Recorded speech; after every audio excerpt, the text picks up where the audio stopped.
Hello दोस्तों, welcome to the movie diaries. दोस्तों, आज की फ़िल्म नेवर ग्रो ओल्ड। दोस्तों, अगर आपको वेस्टर्न स्टोरीज़ पसंद है तो आपको ये कहानी ज़रूर पसंद आएगी और साथ ही आपको अमेरिका के 200 साल पुराने इतिहास का भी पता चल जाएगा। कहानी की शुरुआत में हम अमेरिका का फ्लैग देखते हैं जो कि अब जल चुका है। अब वो फ्लैग एक जले हुए घर के बाहर लहरा रहा था। घर के ठीक सामने एक शख्स अपने हाथों में गन लेकर खड़ा है। शायद उस घर को जले हुए अभी ज़्यादा समय नहीं हुआ है क्योंकि उस घर से अभी भी धुआं उठ रहा था। वो शख्स अपनी गन लेकर दूसरी दिशा में धीरे धीरे आगे बढ़ने लगा। ठीक उस घर के सामने एक चर्च है। भीतर से किसी शख्स के प्रेयर करने की आवाज़ आ रही थी। साल है 1849। ये दृश्य था गार्लो शहर का जो कि कैलिफोर्निया ट्रेल के पास स्थित है। कहानी कुछ वक्त पहले पास्ट में चली गई। दूर पहाड़ियों के पास हम एक घर देखते हैं। उस घर में एक शख्स है जिसका नाम पैट्रिक टेट है। शायद वो कहीं जाने के लिए तैयार हो रहा था। एक शख्स के शरीर को एक कॉफ़िन में पैक कर रहा है चर्च ले जाने के लिए। शायद पैट्रिक का काम कॉफ़िन बनाने का है। पेशे से कारपेंटर, जो कि उसका ख़ानदानी कारोबार है। घर पर पत्नी है ऑड्रे और 2 बच्चे। दोनों के बीच काफ़ी प्यार है। सब कुछ ठीक चल रहा था। इस काम से पैट की अच्छी आमदनी भी हो जाती थी। अपने दोनों बच्चों को लेकर वो चर्च की तरफ निकल गया। दूसरे दिन प्रीचर ने चर्च में सभी को इकट्ठा किया था। वहाँ उसने बताया कि हम सब मिलकर शराब, जुआ और वेश्यावृत्ति को गार्लो से पूरी तरह ख़त्म कर देंगे क्योंकि ये सारी चीज़ें उनके सभ्यता को नुकसान पहुँचा रही हैं और जो भी इस सब का साथ देगा वो पाप का भागीदार होगा। वहाँ किसी ने भी प्रीचर की बात से असहमति नहीं जताई। इससे ये पता चला कि हर कोई प्रीचर के साथ है। वहाँ पैट का एक दोस्त भी है, एड, और उसकी पत्नी एल्सा, जो कि पैट के परिवार के काफ़ी करीब थे। एड ने पैट को ऑफ़र किया कि वो और उसकी पत्नी दोनों बच्चों का ध्यान नहीं दे पाते होंगे। अगर वो चाहे तो उसकी पत्नी एल्सा बच्चों की देखभाल कर दिया करेगी।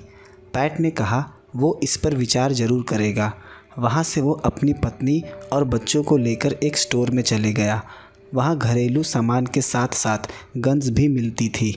जब उसके बेटे थॉमस ने पूछा कि आप एक गन क्यों नहीं ले लेते, इस पर पैट ने जवाब दिया कि उसके पास राइफ़ल है, इसलिए उसे शॉट गन की ज़रूरत नहीं। उसकी पत्नी स्टोर से कुछ घरेलू सामान खरीद रही थी। तभी स्टोर के भीतर एक शख्स आया। स्टोर वाले के लिए उसका बर्ताव काफ़ी गुस्से भरा था। शायद से वो इस शहर में नया है। वो ऑड्रे की तरफ काफ़ी बुरी नज़र से देखने लगा। वो शॉपकीपर पर काफ़ी गुस्सा हो गया कि उसे जल्दी सामान चाहिए, जिससे ऑड्रे काफ़ी डर गई। उसके बाद वो सामान लेकर वहाँ से चला गया, पर उसकी नज़र जाते वक्त भी ऑड्रे पर थी। उसके बाद वो अपने परिवार के साथ घर चली गई। शाम दोनों घर के बाहर बैठे हुए थे। पैट उससे अपने दिल की बात कहने लगा कि वो कभी भी कैलिफोर्निया की इस जगह में नहीं बसना चाहता था क्योंकि ये शहर वैसा नहीं है जैसा उसने सोचा था। इसलिए अब वो सोचता है कि अपने परिवार के साथ किसी अच्छे शहर में जाकर रहे जो कि प्रोग्रेस पर हो। पर ऑड्रे ने कहा कि वो इस जगह को छोड़कर नहीं जाना चाहती क्योंकि इस जगह से उनकी यादें जुड़ी हैं। दोनों बच्चों को उसने इसी जगह पर जन्म दिया और दोनों ने मिलकर इस घर को बड़ी मेहनत से बनाया है। पैट अच्छे पैसे कमाना चाहता था और अपने परिवार को एक अच्छी ज़िंदगी देना चाहता था। वही ऑड्रे के पास जो कुछ भी था वो उसमें काफ़ी खुश थी। ऑड्रे को उम्मीद है कि किसी दिन पैट का बिज़नेस तेज़ी पकड़ ले, पर पैट को ऐसा नहीं लगता। आखिर पैट उसकी ज़िद के आगे झुक गया। वो जब खेत की जुताई कर रहे थे तो घोड़ा आगे नहीं बढ़ रहा था। शायद उनका घोड़ा अब बीमार हो चुका है और वो खेत की जुताई नहीं कर सकता। पर पैट ने उस पर ज़रा भी दबाव नहीं डाला और रात ही उसके परिवार के सामने घोड़े ने दम तोड़ दिया। आधी रात उसके घर के बाहर घोड़े पर सवार 3 शख्स आ गए। पैट बाहर आया। तेज़ बारिश हो रही थी। उसमें से एक शख्स ने पूछा कि बिल कहाँ रहता है। पैट ने उससे डायरेक्शन बताई, पर उस शख्स ने कहा कि तुम हमें वहाँ तक ले चलो। पैट ने मना कर दिया क्योंकि घर पर उसकी पत्नी और बच्चे अकेले थे। उस शख्स ने कहा अगर तुम साथ नहीं आए तो हम घर में घुस जाएंगे। पैट काफ़ी डर गया क्योंकि वो 3 लोग थे और उनका इरादा भी ठीक नहीं लग रहा था, इसलिए वो उनके साथ चला गया। वो जब बिल के घर पहुंचा तो घर पर सिर्फ उसकी पत्नी मिसेस क्रैबट्री थी और उसकी बेटी एमिली। उनके पूछने पर पत्नी ने बताया कि बिल पिछले 1 साल से घर नहीं आया। उस शख्स ने बताया कि बिल एक भागा हुआ अपराधी है जिसके सर पर इनाम है। उस शख्स ने खुद को बाउंटी हंटर बताया। उसके पति बिल ने एक बूढ़े गार्ड की हत्या की थी और बैंक लूटा था, पर उसकी पत्नी को उस शख्स की बातों पर यकीन नहीं। उसके बाद उस शख्स ने पैट से शराब पीने के लिए सलून का पता पूछा। पैट उसे शराब खाने तक ले गया। वो काफ़ी डर रहा था क्योंकि तीनों यहाँ नए थे। तीनों वहाँ शराब पीने लगे। उसमें से एक शख्स ने उस शराब खाने के मालिक से पूछा कि इतनी रात को बार बंद क्यों है? नियम के हिसाब से इसे खुला होना चाहिए। उसने बताया कि यहाँ के प्रीचर ने कहा है अगर ये बार आज से खुला तो वो इसको जला के राख कर देगा। जैसा कि हम जानते हैं, प्रीचर शराब, गैम्बलिंग और प्रोस्टिट्यूशन रोकना चाहता है। उस शख्स ने पैट को अपनी पहचान बताई। उसका नाम डच एल्बर्ट है, जो कि उन दोनों का लीडर है, डम डम और सिसिली। डम डम की जीभ कटी हुई थी, इसलिए वो बोल नहीं सकता। वहीं सिसिली एक इटालियन है जिसे इंग्लिश बोलनी नहीं आती। पैट उनके साथ यहाँ बैठना तो नहीं चाहता, पर वो मजबूर था। उसके पूछने पर पैट ने बताया कि वो पेशे से एक कारपेंटर है। पैट एक आयरिश कैथोलिक है, पर यहाँ आने के बाद वो क्रिश्चियनिटी में कन्वर्ट हो गया। इस बार डच ने काफ़ी निंदा व्यक्त की। उस जगह उनके खाने के लिए कुछ नहीं था। डच ने पैट से कहा, तुम हमें अपने घर ले चलो, हम वही खाना खाएंगे। पैट भी उन्हें मना नहीं कर पाया और वो उन्हें लेकर घर पहुंच गया। उसने ऑड्रे को उठाकर सबके लिए खाना बनवाया। डच ने ऑड्रे की खूबसूरती की तारीफ़ की और पैट को एक खुशकिस्मत इंसान बताया। पैट काफ़ी डरा हुआ था। डम डम ऑड्रे की तरफ काफ़ी गंदी नज़र से देख रहा था। ये वही शख्स है जो उस दिन स्टोर में ऑड्रे को देख रहा था। उन्होंने अपना खाना ख़त्म किया और वहाँ से निकल गए। वो तीनों वापस शराब खाने में आ गए। डच ने उस शख्स से इस जगह को $1000 में ख़रीद लिया और उस शख्स को वहाँ पर बारटेंडर रख लिया। वो शख्स काफ़ी डरा हुआ था, इसलिए उसने डच की बात मान ली। डच ने कहा, अगले हफ्ते ये जगह खुल जाएगी, इसलिए जाकर कुछ खूबसूरत वेश्याओं को ले आओ। उसके 1 महीने बाद का वक्त हम देखते हैं। एक रात सलून का पुराना मालिक जिम पैट के घर आया। वो काफ़ी घबराया हुआ था। उसने बताया कि सलून में एक आदमी की मौत हो गई है, पर ऑड्रे ने कहा उस जगह को खोलना ही सबसे बड़ी गलती थी, क्योंकि प्रीचर ने उसे बंद करवा दिया था। अब 1 महीने से उसमें शराब और वेश्याओं की धूम लगी हुई थी। पैट रात वहां पहुंचा। उसने देखा फ्लोर पर खून से सनी हुई एक लाश पड़ी हुई थी। वहां उस टाउन का शेरिफ भी था। जब उसने जिम से सवाल किया तो उसने बताया ये शख्स गिर के मर गया। शेरिफ उस पर गुस्से में चिल्लाया क्योंकि उसे पता था इसकी हत्या की गई है। वहाँ कोई भी बताने को राज़ी नहीं कि इस शख्स के साथ क्या हुआ, क्योंकि सभी डच से डरते थे। पैट उस लाश को घर ले गया कॉफ़िन में पैक करने के लिए। इस काम के शेरिफ ने उसे 2 सिक्के दिए। हम देखते हैं पैट घर के ज़मीन में एक बॉक्स रखता है जिसमें वो अपने पैसे छिपा कर रखता था। दूसरे दिन फ्यूनरल पर प्रीचर ने शेरिफ को काफ़ी कुछ सुनाया कि उसे इंसाफ चाहिए, पर शेरिफ वहाँ से चला गया। रात जब पैट सो रहा था तभी उसके घर पर डच आ गया। उसने कहा, मुझे प्राइवेट फ्यूनरल के लिए तुम्हारी ज़रूरत है। पैट उसकी बात को समझा नहीं, क्योंकि पैट को पता नहीं कि कौन मरा है। उसने कुछ सिक्के पैट को दे दिए और 2 कॉफ़िन लाने को कहा। पैट उसके साथ एक डगआउट में गया जहाँ 2 लाशें पड़ी थी। उसमें से एक बिल था और दूसरा बिल का पार्टनर, पर बिल अब भी ज़िंदा था। डच ने उसे पैट के सामने ही गोली मार दी। पैट ये देख काफ़ी डर गया। डच ने बताया, इन्होंने मुझसे पैसे लूटे थे, इसलिए उसने उनकी हत्या कर दी।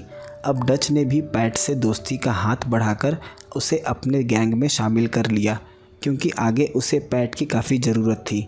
सुबह चर्च से प्रीचर ने देखा कि पैट डच को शराब खाने पर छोड़ते हुए जा रहा है। शराब खाना बिल्कुल ठीक चर्च के सामने था। पैट घर आया, पर उसे एहसास हुआ कि वो कुछ तो गलत कर रहा है। दूसरे दिन एक लड़का गैम्बलिंग कर रहा था और वो पैसे हार गया और कर्ज में आ गया। डच ने कहा जब तक वो पैसे नहीं देगा तब तक वो यहाँ से नहीं जा सकता। उस लड़के ने डरकर उस पर गन पॉइंट कर दी। डच ने उसे मार दिया और वो गन शॉट चर्च तक लोगों को सुनाई दी। वहाँ शेरिफ के आने पर डच ने बताया, मैंने गन सेल्फ डिफेंस में चलाई। वैसे भी उस लड़के की उम्र 18 साल थी और वो बालिग था। शेरिफ भी उसका कुछ नहीं कर सका। पैट उसकी बॉडी को कॉफिन के लिए ले गया। कॉफिन के शेरिफ ने उसे कुछ सिक्के दिए। यहाँ हम स्टोर में देखते हैं ऑड्रे कुछ सामान ले रही थी। तभी डम्ब डम्ब आ गया और वो ऑड्रे की तरफ देखने लगा। ऑड्रे काफ़ी डर गई थी। उसने ये बात आकर पैट से बताई कि उस शख्स ने स्टोर में उसे छूने की कोशिश की, पर पैट ने इस पर कुछ नहीं किया क्योंकि वो लोग काफ़ी ख़तरनाक हैं। दूसरे दिन बिल की पत्नी डच के पास आई काम के लिए। उसे एक वेश्या का काम चाहिए क्योंकि बिल के जाने के बाद वो भूख से मर रही है। डच बड़ा ही नीच किस्म का इंसान था। उसने कहा वो उसके साथ उसकी बेटी एमिली को भी काम पर रखना चाहेगा। वो अकेले सिर्फ उसे नहीं रख सकता। इस बात से बिल की पत्नी ने मना कर दिया। एमिली अभी एक छोटी बच्ची है। मिसेस क्रैबट्री वहाँ से चली गई। दूसरे दिन हम देखते हैं पैट के घर के सामने से एक वैगन में कपल गुजर रहे थे। उन्होंने रुककर पैट से सलून का पता पूछा। वो दोनों कैलिफोर्निया की तरफ बढ़ रहे थे। उनका एक बच्चा भी था। पैट ने उन्हें डायरेक्शन बताई। उसके बाद वो वहाँ से चले गए। जैसे ही वो भीतर गया उसे एक गन शॉट सुनाई दिया। जब वो उस जगह गया तो देखा उस शख्स को किसी ने मार दिया है और उसके पत्नी बच्चे रो रहे थे। उसे पता चल गया कि ये काम डच के आदमियों का है।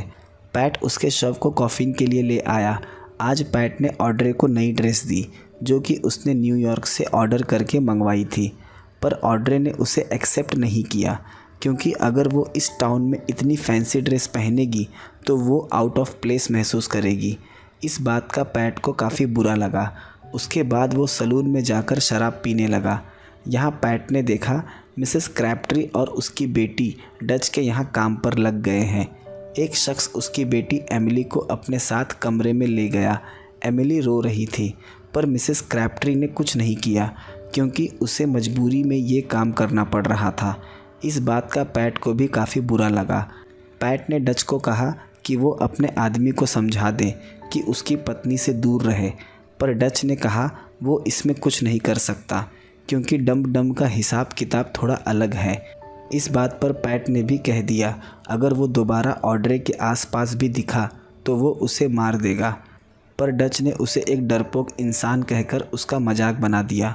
तभी नीचे एक गन शॉट सुनाई दिया। जो शख्स एमिली को कमरे में ले गया था, एमिली ने उसकी हत्या कर दी थी। उस शख्स को मरने के जुर्म में जूरी ने फैसला सुनाया कि उसे फांसी दे दी जाए।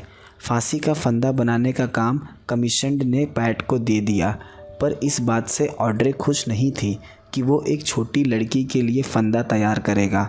पैट ने कहा वो इस टाउन में अकेला कारपेंटर है तो उसे ये काम करना ही होगा। इस बात पर ऑड्रे ने उसे एक थप्पड़ जड़ दिया। पैट को भी एहसास हुआ कि वो कुछ दिनों से ऑड्रे से काफ़ी ऊंची आवाज़ में बात करने लगा है। दूसरे दिन फंदा तैयार था और एमिली को फांसी दे दी गई, पर प्रीचर ने इस पर आवाज़ उठाई कि किसी बेगुनाह लड़की को फांसी पर चढ़ाना किसी पाप से कम नहीं है। एमिली को फंदे से लटका देख उसकी माँ रो पड़ी। ऑड्रे ये सब देख नहीं पाई और वहाँ से अपने घर आ गई। हम देखते हैं डम्ब डम्ब भी उसका पीछा करते हुए उसके घर आ गया, पर जब तक डम्ब डम्ब उस तक पहुँच पाता पैट वहाँ आ गया और रस्सी से उसका गला घोंटकर उसे मार डाला। इस बात की खबर ऑड्रे को भी नहीं लगी। उसके बाद उसने डम्ब डम्ब की लाश को एमिली के कॉफिन में छिपा दिया, पर दूसरे दिन कॉफिन दफन करते वक्त कॉफिन काफ़ी भारी हो गई थी, जिस वजह से रस्सी टूटकर कॉफिन ग्रेव में जा गिरी और कॉफिन के ऊपर का हिस्सा थोड़ा सा खुल गया, जिससे डम्ब डम्ब का चेहरा साफ दिख रहा था। ये देख पैट काफ़ी डर गया, पर किसी ने देखा नहीं। उसके बाद उसने कॉफिन को दफन कर दिया। शाम वो घर आया। वहाँ ऑड्रे रो रही थी क्योंकि आज पैट की वजह से एमिली मारी गई और अब वो बच्चों के साथ घर छोड़कर जा रही है। पैट ने वादा किया कल वो भी उनके साथ इस जगह को छोड़ देगा। यहाँ रात प्रीचर को उन मरे हुए लोगों के चेहरे दिखने लगे, जिसकी वजह सिर्फ वो शराब खाना है और उसको चलाने वाला शैतान डच। रात प्रीचर ने जाकर उस सलून को आग लगा दिया। ये देख डच ने प्रीचर की हत्या कर दी और जब शेरिफ प्रीचर के डिफेंस में आया तो डच ने उसे भी मार दिया। वहाँ पैट आ गया। उसने शेरिफ की गन उठा ली पर उसकी हिम्मत नहीं कि वो डच पर वो गन चला सके, इसलिए वो प्रीचर और शेरिफ की लाश लेकर वहाँ से चले गया। दूसरे दिन हम देखते हैं पैट प्रीचर और शेरिफ को दफन करने गया। तभी सिसिली उसके घर आ गया और ऑड्रे को मारने की कोशिश करने लगा। ऑड्रे ने सिसिली को किसी तरह से मार तो दिया पर साथ ही वो खुद भी घायल हो गई। पैट भागता हुआ घर आया। बाहर लोगों की भीड़ जमा थी। भीतर ऑड्रे घायल पड़ी थी। पैट ने एड से कहा कि वो ऑड्रे और बच्चों को अपने घर ले जाए। पैट ने अपने छिपाए हुए सिक्के निकाले और स्टोर से जाकर एक ब्लंडरबस और एक पिस्टल खरीदी और 2 कॉइन उसने ब्लंडरबस में लगा दिए जो कि ट्रेडिशनली शव की आंखों पर रखे जाते थे। उसके बाद वो चर्च के सामने आ गया। ये वही दृश्य है जो हमने कहानी की शुरुआत में देखा था। वो गन लेकर चर्च के भीतर गया। भीतर डच और जिम बैठे थे। उसने जिम पर ब्लंडरबस चलाई जिससे उसका सर फट गया और वो वहीं मारा गया।